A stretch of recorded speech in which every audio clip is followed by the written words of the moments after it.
चरम सीमा पर था। शहर की सुनसान गलियों में सिर्फ एक आवाज गूंज रही थी, एम्बुलेंस का सायरन। ये एम्बुलेंस चलाने वाला आदमी था राघव। राघव की जिंदगी आम नहीं थी, क्योंकि वो सिर्फ जिंदा लोगों को नहीं बल्कि मरे हुए लोगों को भी एम्बुलेंस में ले जाता था। वो अपना काम खत्म करके एम्बुलेंस से घर लौट रहा था कि तभी उसे एक अजीब बेचैनी का एहसास हुआ। उसने अचानक गाड़ी रोक दी।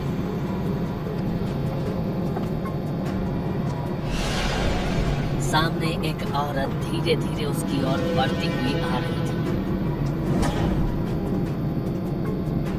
राघव ने तुरंत कुछ लकड़ियां इकट्ठा की और उन्हें जलाकर बैठ गया। आग की लपटें तेज होते ही वो औरत से बोला, जो आया है उसे जाना ही होगा। इस दुनिया में तुम्हारे लिए अब कुछ नहीं बचा, मुक्त हो जाओ। वो औरत उसके सामने खड़ी एक टक उसे घूरे जा रही थी। राघव ने एक प्राचीन मंत्र पढ़ना शुरू किया, ओम क्रीम कालाय नमः। ये एक ऐसा मंत्र था जिसे उसने किसी पुरानी किताब में पढ़ा था। जैसे ही मंत्र पूरा हुआ, कुछ ही क्षणों में वो औरत पूरी तरह गायब हो गई। चारों तरफ सन्नाटा छा गया। दरअसल वो औरत एक दिन पहले ही मर चुकी थी। राघव ने कल ही उसे मुर्दा घर में छोड़ा था, पर उस औरत को मुक्ति नहीं मिली थी। उसकी आत्मा भटक रही थी, शायद किसी अनकहे दर्द में फंसी हुई। लेकिन राघव के ज्ञान की शक्ति ने उसे मुक्ति दिला दी। कुछ लोगों में प्रकृति ने कुछ खास शक्तियां दी होती है। राघव भी उन्हीं में से था। वो आत्माओं को देख सकता था, उनसे बातें कर सकता था और उनको मुक्ति भी दिला सकता था। राघव का बचपन बाकी बच्चों की तरह आसान नहीं था। बचपन में एक औरत उस पर अपनी काली विद्या का प्रयोग करती थी। वो उसे तंत्र विद्या में बलि के लिए इस्तेमाल करना चाहती थी, लेकिन एक दिन दीनानाथ उस बच्चे को वहां से बचाकर शहर ले आया। दीनानाथ ना तो उसके पिता थे, ना ही उसके रिश्तेदार। वो बस राघव की जिंदगी का एकमात्र सहारा बने। आप कौन हैं और हम कहाँ जा रहे हैं? ये सब बातें भूल जाओ बेटा। अब तुम्हें एक नई जिंदगी की शुरुआत के लिए यहाँ से दूर जाना है। दीनानाथ जानता था कि उस औरत का जादू कितना खतरनाक है। वो उस बच्चे को बचाने के लिए शहर ले आया, लेकिन उसने राघव को कभी पूरी सच्चाई नहीं बताई। दीनानाथ ने राघव को तांत्रिक विद्या के बारे में भी थोड़ा बहुत बताया था, क्योंकि उस औरत के काले जादू का असर राघव पर कुछ हद तक अभी भी था।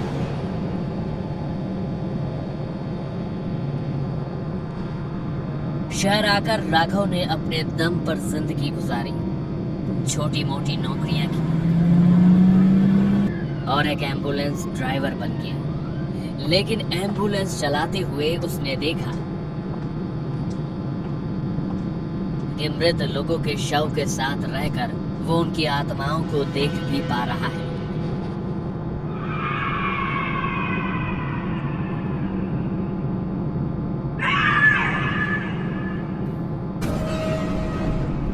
आत्माओं से सुरक्षित रहने के लिए वो दंत क्रिया की किताबें पढ़ता था, जिससे वो सुरक्षित भी रहे और उसका ज्ञान भी बढ़े।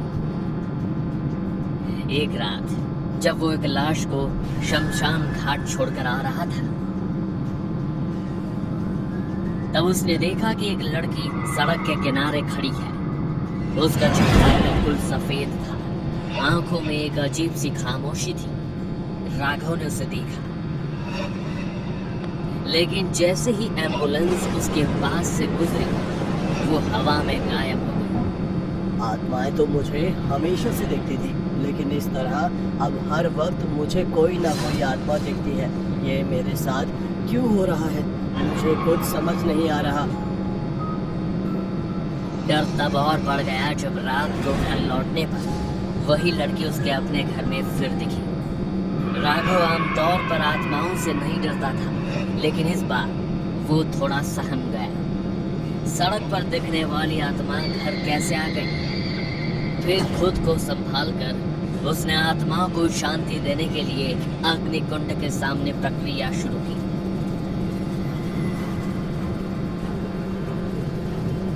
तुम बच्ची हो, ये मरने की उम्र नहीं थी। शरीर इस दुनिया के लिए था, मगर तुम्हारी आत्मा को अब दूसरी दुनिया में जाना होगा, वहाँ जहाँ सिर्फ आत्माएं रहती हैं। इतना कहकर राघव ने मंत्र पढ़ना शुरू किया।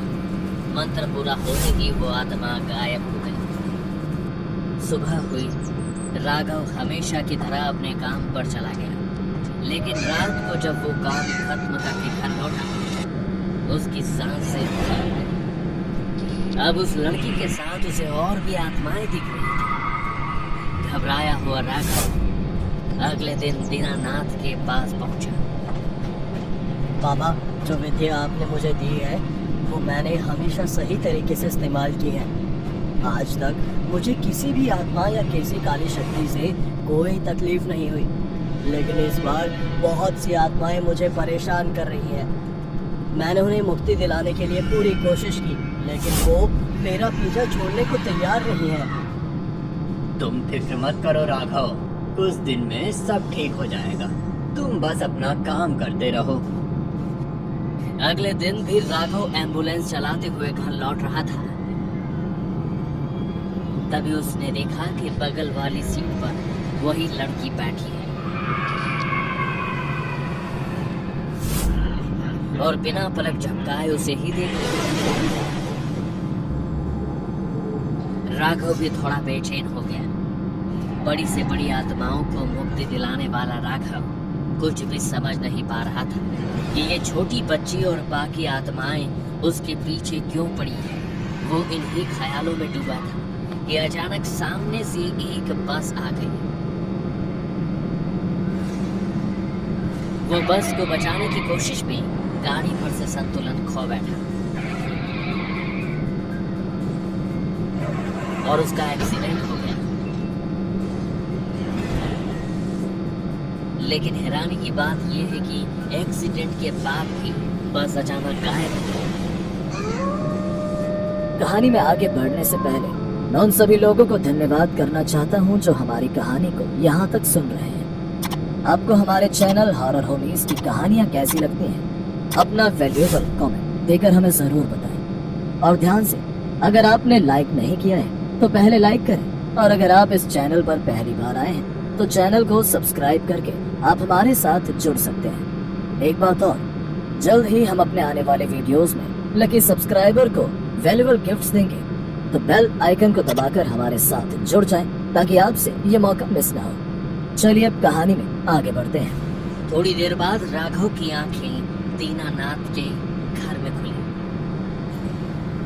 अच्छा हुआ तुम ज्यादा दूर तक नहीं गए, वरना शायद मैं तुम्हें यहाँ जिंदा नहीं ला पाता। बाबा, वो बस वो सामने थी। मैं संतुलन। बस जो सिर्फ तुम्हारे मन की कल्पना थी, तुम उसे सच मत मान बैठो।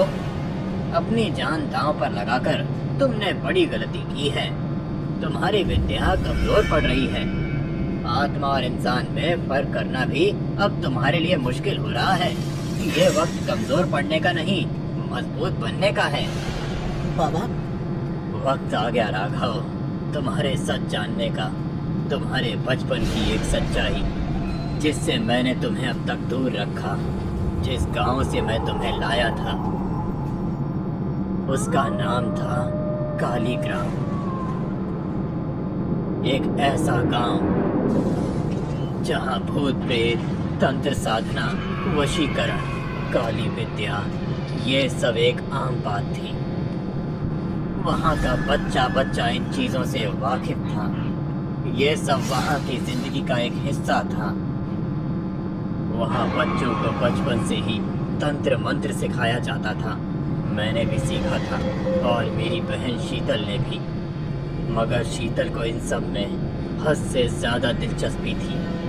वो सिर्फ बचाव तक नहीं रुकी। भूत प्रेतों की दुनिया क्या है, उनकी हकीकत क्या है, वो सब कुछ जानना चाहती थी।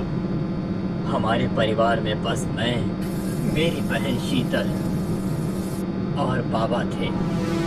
हम तीनों एक खुशहाल जिंदगी जी रहे थे। उस समय बाद शीतल की शादी उसी लड़के से हुई जिसे वो पसंद करती थी।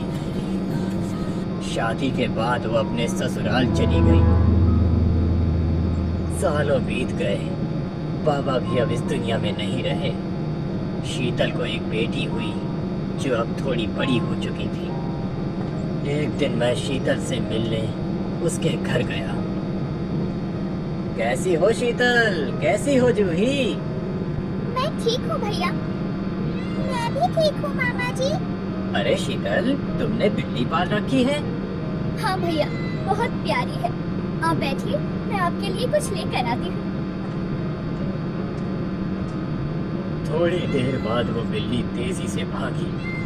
उसका पीछा करते हुए मैं एक काले अंधेरे कमरे में पहुंच गया, जहां चारों तरफ एक धुंध फैली हुई थी और कुछ छोटे मोटे दुपट्टे थे।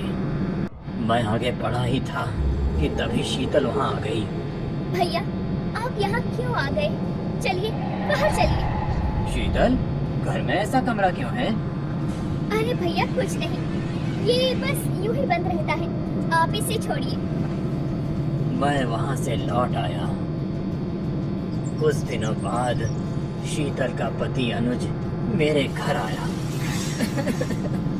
दीनानाथ भैया, क्या हुआ? आप इतने परेशान क्यों हैं और रो क्यों रहे हैं? जूही, हमारी बेटी अब इस दुनिया में नहीं रही। ये आप क्या कह रहे हैं? आपने पहले क्यों नहीं बताया? ये सब कब हुआ? और शीतल, वो कैसी है? ये सब शीतल की वजह से हुआ है। शादी से पहले भी उसे तंत्र क्रियाओं में दिलचस्पी थी, लेकिन मैंने इसे बस उसका एक शौक समझकर नजरअंदाज कर दिया था। शादी के बाद उसकी ये आदत बन गई। लेकिन हद तो तब हो गई जब मैंने 2 दिन पहले उसे जूही की लाश के सामने एक खौफनाक विद्या करते देखा। वो गांव के 2 जिंदा बच्चों के अंदर जूही की आत्मा उतारने की कोशिश कर रही थी।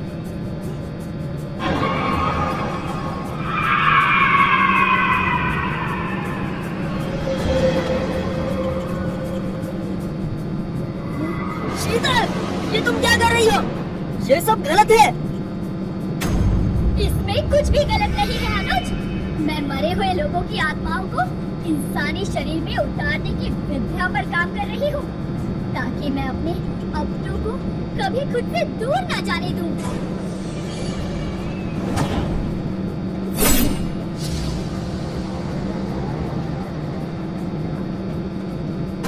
तुमने ये क्या किया अनुज? तुमने मेरी विद्या भंग क्यों की? मेरी ये विद्या सफल होने ही वाली थी। जानवरों पर मैंने इसे आजमाया है, अब इंसानों की बारी है। इन मटकों को देख रहे हो? इनमें भयानक से भयानक राक्षसी आत्माएं कैद हैं, जो वक्त आने पर मेरी मदद करेंगी। मैं मौत को मात देने वाली हूँ अनुज। अब मुझे कोई नहीं रोक सकता, कोई भी नहीं। भैया, मुझे लगता है कि उससे तंत्र क्रिया में कोई बड़ी गलती हो गई है। पहले जूही की अचानक एक हादसे में मौत हो गई, और फिर यहाँ आते वक्त मेरा एक बड़ा एक्सीडेंट होते होते बचा। ये सब इत्तेफाक तो नहीं लगता। वो पागल हो चुकी है। गांव वालों को भी शक होने लगा है। दिन रात वो बस एक अंधेरे कमरे में बंद होकर अजीबोगरीब चीजें करती रहती है। मुझे डर है कि कहीं बहुत देर न हो जाए। ठीक है, आप घर जाकर वहाँ संभालिए। मैं कुछ जरूरी सामान लेकर जल्दी ही वहाँ पहुँचता हूँ। थोड़ी देर बाद जब मैं शीतल के घर जा रहा था, तो रास्ते में जो मैंने देखा उसने मेरे होश उड़ा दिए। सड़क पर अनुज का शव पड़ा था। उसके ऊपर बिजली की एक नंगी तार गिरी हुई थी। जबरदस्त करंट की वजह से उसकी मौत हो चुकी थी। ये सब देखकर मेरे पैरों तले मानो जमीन खिसक गई। दिल जोर जोर से धड़कने लगा।